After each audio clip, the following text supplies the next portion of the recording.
Welcome to Part B, Stage 1 of the Computer Simulation Project, which builds on the work presented in Part A.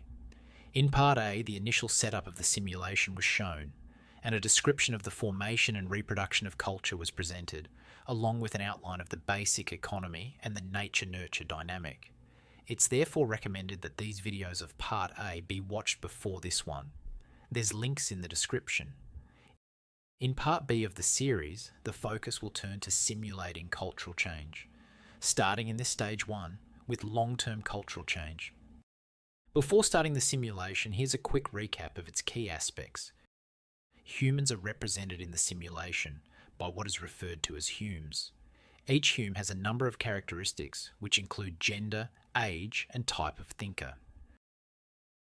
There are three types of thinkers: practical, analytical, and abstract. And the way a hume thinks informs the type of occupation they would most likely perform in their culture. All the humes also have what can be referred to as neurochemical preferences. These preferences are simply brain processes that each hume enjoys stimulating on a regular basis, and they form what can be thought of as the disposition of each hume. So just as all real humans have a unique disposition that is formed by the areas of our brains we prefer to use and stimulate on a daily basis, so too do each of these simulated humans. So for this particular hume, the area of his brain that he has a first preference to stimulate is sensory awareness, represented by yellow, and his second brain preference is rationality, represented by blue. And for this particular hume, her first brain preference is other awareness, in green, and her second preference is metaphysics, in purple. So together, the first and second neurochemical preference are the main brain processes that form the disposition of a hume. And as with real humans, their disposition is the way in which they contribute to their culture, which is an important aspect of the simulation, as we'll see. Only the top two brain preferences can be seen for each hume, as represented by the colour of their clothes. However, each hume has a unique value for each of the 7 key processes of their brains, which can change throughout their lives due to the influences that are acting on them. But the humes also have unique inherited brain processes that don't change throughout their lives and can be thought of as part of their DNA. The values for each of these inherited processes are constant and are passed on to their children with a small amount of variation. So all of the humes you see in the simulation have a unique set of these personal characteristics which interact with their personal circumstances and life contingencies to give them a unique life trajectory, as is the case for real humans. As the humes grow and develop, for example, they are influenced by various groups throughout their simulated lives, as seen here. First of all, we have the influences of their primary caregivers, mainly from birth to 4 years old. But this influence continues on, right up to age 20, tapering off as it does as a child ages, and other individuals start to have a greater influence on them. The next main influence is from their primary school teachers, which is from 5 to 12, and then once a child becomes a teenager, it's their secondary school teachers, friends and peers, which have an increasing influence on them. And finally, we have the influence of the culture itself, which acts to some degree on a child throughout its life and continues acting on adults for the rest of their lives. So as mentioned, this whole process is unique for every hume in the simulation, depending on their disposition, and will shape their life trajectory. Let's move on now to what will be shown in this video. We'll see a simulation of long-term cultural change, which models the transition from a traditional culture to the start of a modern one. That is to say, we'll see how the culture of the humes, which starts out with a strong emphasis on metaphysics and other awareness, which is characteristic of a traditional culture, gradually moves to a culture with an emphasis on rationality and self-awareness, which is characteristic of a modern culture. So how does this type of cultural change happen? In this video, the simulation is based on the changes that occurred in Europe from about the beginning of the 1400s to the end of the 1700s, and which culminated in the French Revolution, which was itself influenced by the American War of Independence. The French Revolution is an appropriate event to end at, as it was the first political manifestation in Europe of a population with a prevalence for rationality and self-awareness.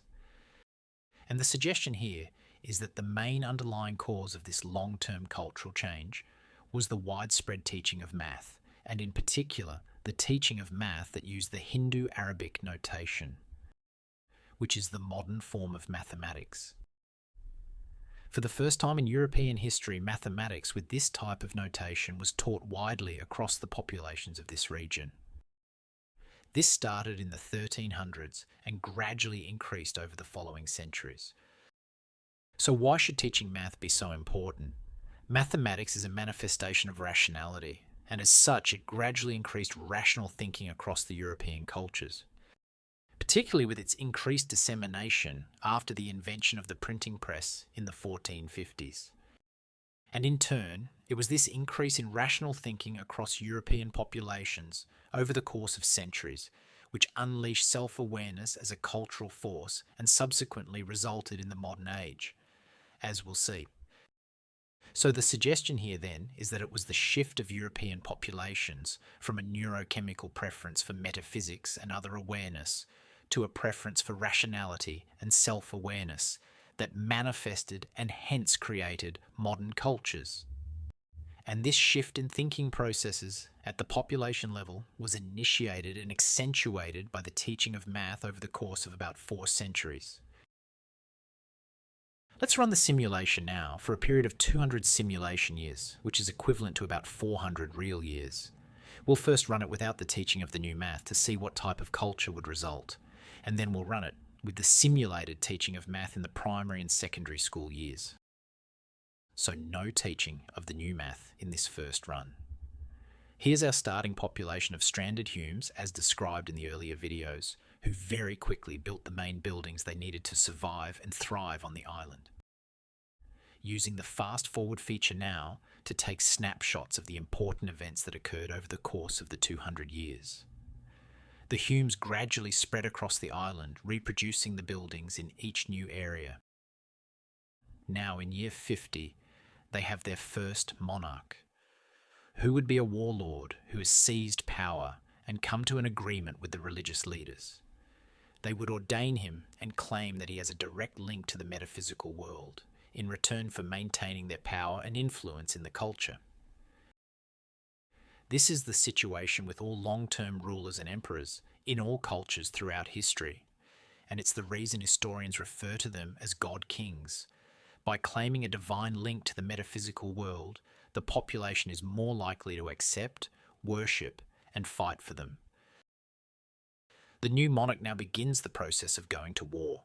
He pulls down the arts centre in Area 4 and builds an armoury to house the weapons he'll need. He then introduces conscription and creates an army of about 100 soldiers, at which point he and his general go off to war. The war lasts for about a year, and if it's won, as it is in this case, he uses the wealth he plundered to build a new palace and a larger fort with more permanent soldiers. And because his disposition is one of dominance, by the end of his reign in year 70, he has also built a law court, as the legal system of any culture is a manifestation of dominance.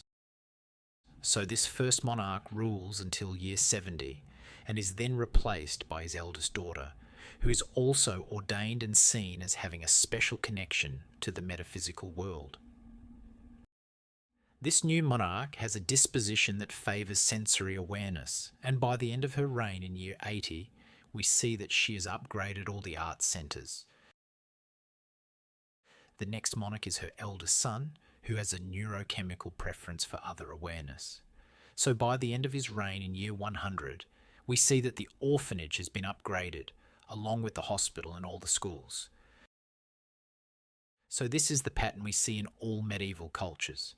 Depending on the disposition of a new monarch, the resources of the culture are directed towards particular cultural areas and activities, which are in turn simply the corresponding manifestation of the monarch's neurochemical preference. Monarchs with a brain preference for dominance build up armies and go to war. Those with a preference for metaphysics upgrade worship centres and add more priests. Those with a sensory disposition become patrons of the arts. those with an other awareness disposition, build orphanages and better hospitals, and so on. But in this specific case, the monarchs are limited in what they can do because the science and technology level of the culture has remained at level 1 throughout the whole 200-year period. Consequently, we see that the culture has changed very little during this time. It has remained a traditional feudal culture with monarchs and a class of nobles, all of whom are related to the monarchs, and an influential class of priests. And this situation would simply continue on for hundreds of years, with basically no major change to the structure of the culture, as was the case in the European Middle Ages. So now let's simulate how Europe moved out of the Middle Ages and into the modern era due to the widespread teaching of math over the course of about 4 centuries. This time, all the initial settings of the simulation will be the same. But at year 75, a new influence of rationality will act on the children in the primary and secondary school years to simulate the teaching of math. So here we go. We'll fast forward to year 70, as there won't be anything new until after year 75. Up until this point, the science and technology level has remained at level 1, as was the case in the first run. So now we have passed year 75, when the teaching of the new math has been introduced. But it'll take some time before we start seeing changes in the culture. During this time, the brains of the primary and secondary school children are gradually becoming more rational. Though this is an uneven process, as some children are hardly influenced at all due to their dispositions. It's only at year 103, about a generation after the teaching was introduced, that the first major change occurs, which is the move of the sci-tech level from level 1 to level 2. So after about 25 years of teaching math, the percentage of the population with a preference for rationality and with the new math skills has now reached a level where a new scientific understanding of nature is possible, which also makes new technology possible. The new technology, in turn, then gradually increases the productivity of all the workers, which means that the merchants and business owners can now reduce their staff and increase their profits. So the wealth of these business humes begins to increase, and this results in the construction of larger marketplaces, which are now possible not only because some businessmen can afford to pay for them, but also because of the better technology available to build them, and importantly, the increased commercial activity made possible by the new math.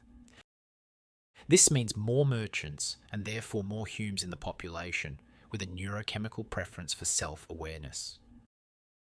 It's worth making the important point here that the modern world is only made possible because of precision engineering and precise financial calculations, both of which are the result of using the Hindu-Arabic notation.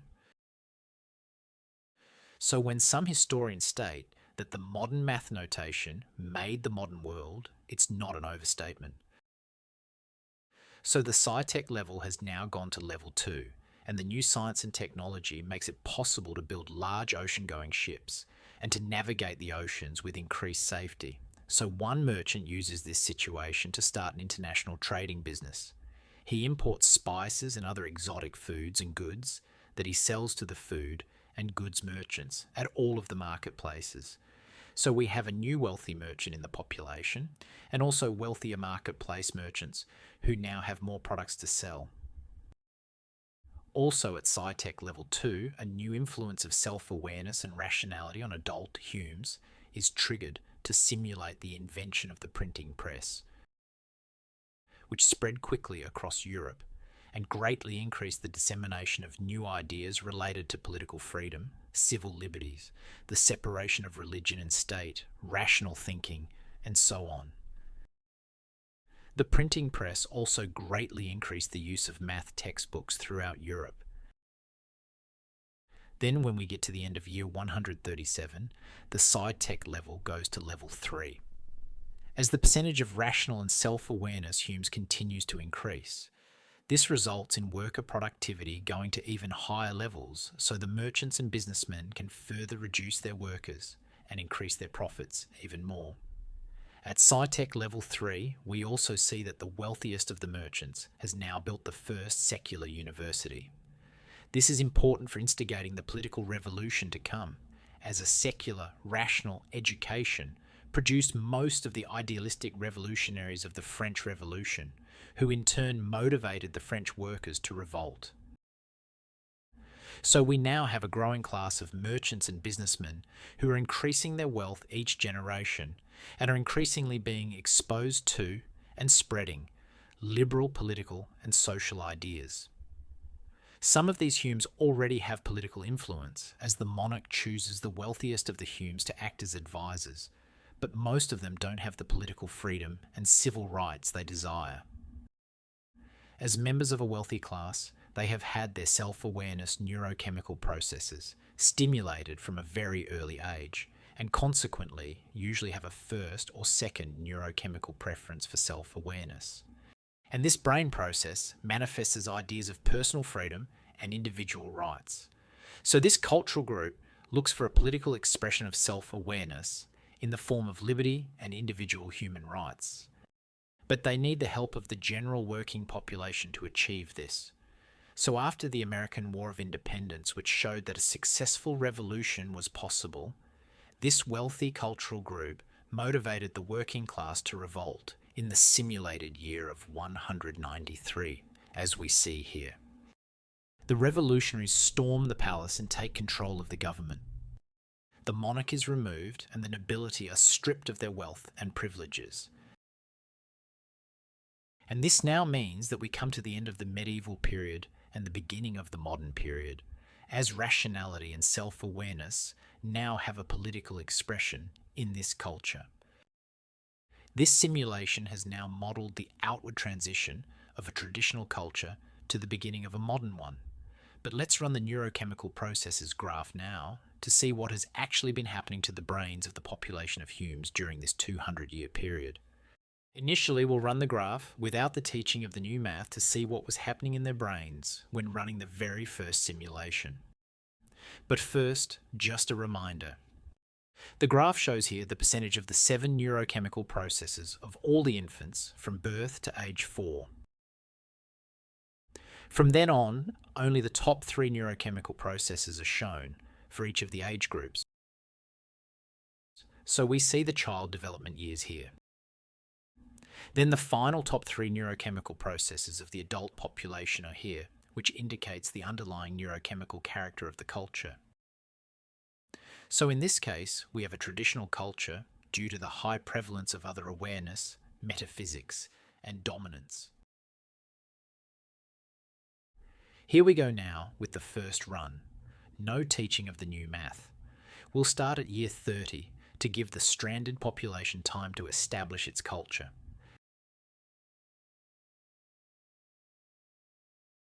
As would be expected, we don't see any major change in the neurochemical distribution of the adult culture as the years go on. And even the occasional change in the top 3 neurochemical processes of the children is minimal. So the diversity we see in the first 5 years of a child's life due to its inherited neurochemical processes and the specific influences of its caregivers is quickly dampened down by cultural influences when the child goes to school and eventually enters the adult population. And this situation continues on, right up until the year 200. Consequently, we end up with essentially the same type of culture that we started out with almost 200 years ago. So let's run the simulation again, this time with the teaching of the new math from year 75 on. Here we go again, starting at year 30.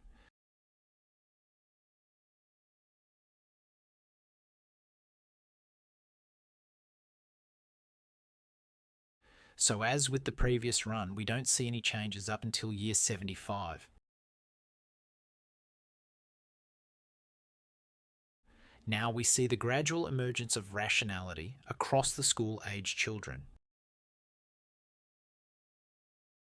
And as this neurochemical process continues to increase, we also see the emergence of the self-awareness brain process.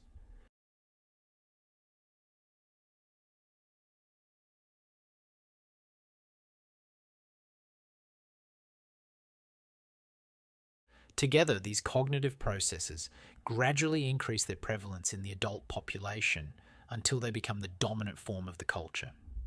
Therefore, we now have a population of Humes with a strong preference for rationality and self-awareness, which manifests in various ways throughout the culture. And in particular, it manifests as a desire for a secular democratic political system. And we see here once again the political revolution of year 193. And finally, let's look at a new graph which shows the distribution of wealth across the population of Humes through time. The adult population is broken down into cultural groups which correspond to the neurochemical processes of the Humes. We have the ruling group of dominance Humes, which includes all the soldiers employed by the monarch, and the religious group composed of all the priests. Here we have the wealthy Humes, who represent self-awareness, and here are the caregivers, representing other awareness. And then we have the artists and storytellers, representing sensory and social intelligence, which are combined. And finally, the working class, who need to be rational in order to do their type of work. On this axis, we have the percentage of the population who are in each group. So for example, at this year of 51, we see that the workers represent about 75% of the population. And on this axis, we have the wealth of each cultural group at any time. So the workers have about 30% of the total wealth of the culture at year 51. Let's run the graph now. First of all, without the teaching of math. Initially, we see that most of the population are workers, and the workers have about 75% of the culture's wealth. This situation changes dramatically when the first monarch seizes power in year 51, as he starts taxing all of the workers. And this sudden jump in the size of the ruling group is due to the monarch going to war and conscripting a large number of soldiers from the male working population. After the war, the distribution of wealth stabilises, but then we see the gradual increase of the wealth of the merchant class as they profit from business activity and then pass their wealth on to their children, each generation. However, in medieval times, this cultural group is taxed heavily by the monarch and are also obligated to pay large amounts of money to the religious group. Consequently, their overall wealth as a cultural group is constantly being reined in by the ruling and religious groups, so much so that their collective wealth rarely goes over 50% of the total cultural wealth, and when it does, it's quickly reined in again. And because the SciTech level has remained at level 1 all this time, the merchant group has been unable to buy new technology to increase their workers' productivity and hence reduce staff and increase their profit margins. Therefore, their financial situation has remained essentially unchanged. So by the time we get to year 200, we see that we have the same basic form of the culture we started out with, and also a similar distribution of wealth that we had after the first monarch came to power. So let's run the graph again now, this time with the teaching of the new math, which once again creates an influence of rationality on the school children from year 75 on. And then an added influence of self-awareness and rationality on the adults when the printing press is invented. Here we go.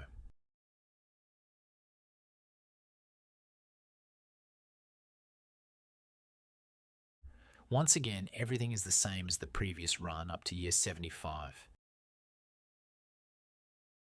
Now, with the teaching of the new math, we have the gradual increase in the size and wealth of the merchant class, who have a strong neurochemical preference for self-awareness. As a cultural group, they are still being taxed heavily by the monarch and are still financially obligated to help support the maintenance of the worship centres and the salaries of the priests.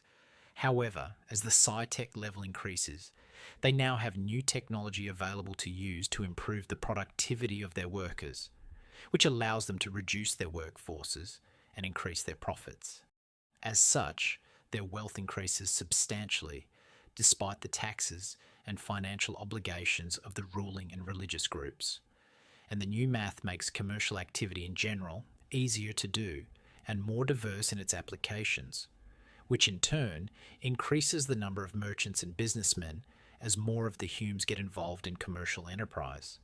So by the time we get close to the year of the political revolution, we see that the merchant class have a large percentage of the culture's wealth and are a sizable cultural group in their own right.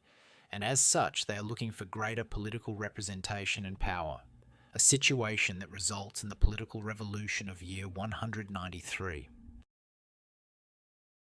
Just to summarise now, the main argument presented in this video in regard to the influence of the teaching of the new math, and in particular, the connection between the increase in rationality and the increase in self-awareness across the population. As rationality increased due to the new teaching, it triggered a number of events.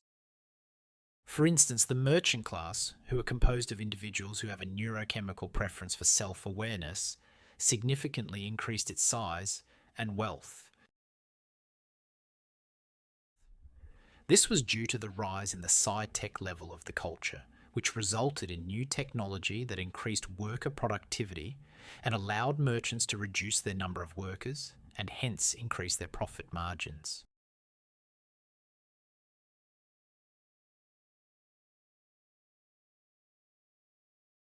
This increase in wealth then made it possible for merchants to invest in building larger marketplaces, which added more merchant shop owners to the population. It also made it possible to buy large ocean-going trading ships, which in turn increased the wealth of the shop merchants, who now had more foods and goods to sell. And the increase in merchant wealth also resulted in the creation of secular universities, which produced a constant stream of graduates with neurochemical preferences for rationality and self-awareness. And the new math also made financial calculations easier to do, and hence made commerce more accessible. So there was an increase in the number of individuals who got involved in commercial activities. And finally, the increase in rationality and hence technology made the Gutenberg printing press possible, which spread new ideas of political freedom and individual human rights.